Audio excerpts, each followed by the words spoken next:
संत रविदास जी अपनी झोंपड़ी में जूते बनाने का काम करते थे। एक दिन उनके यहाँ सिद्ध साधु पहुँचे। रविदास जी ने उस संत की बहुत सेवा की।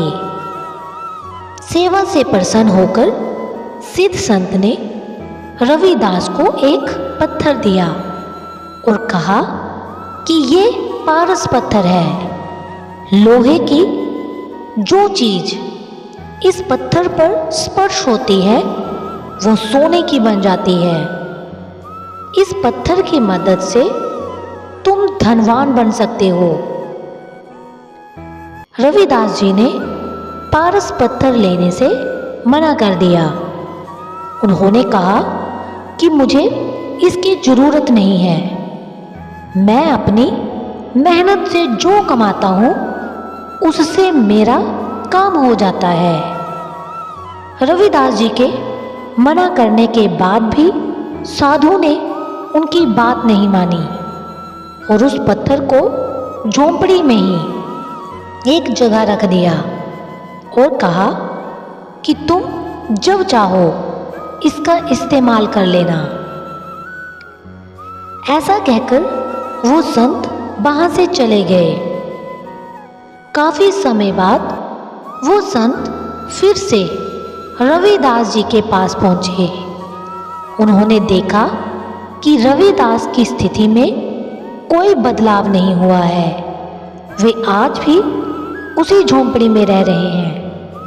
रविदास जी की हालत देखकर साधु ने पूछा कि मैंने आपको पारस पत्थर दिया था, उसका इस्तेमाल किया या नहीं किया?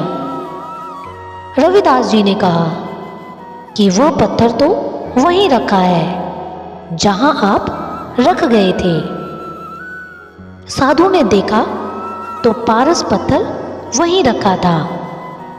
साधु ने रविदास जी से पूछा कि आप इसके इस्तेमाल से धनवान बन सकते थे, लेकिन आपने ऐसा क्यों नहीं किया?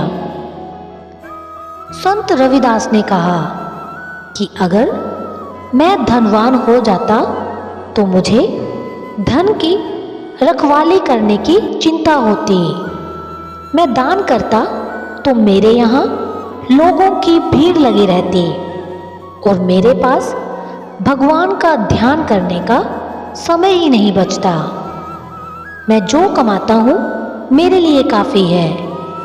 मैं मेरे काम के साथ भगवान की भक्ति भी कर पाता हूँ। मेरे लिए यही सबसे जरूरी है। वो साधु रविदास जी की बात सुनकर प्रसन्न हो गए, उन्हें आशीर्वाद दिया और अपना पारस पत्थर लेकर लौट गए। दोस्तों, इस कहानी में रविदास जी ने लालच से बचने की सीख दी है। हमें अपनी मेहनत पर भरोसा करना चाहिए और दूसरों के धन पर ध्यान नहीं देना चाहिए। अपने काम के साथ ही भक्ति भी करते रहना चाहिए।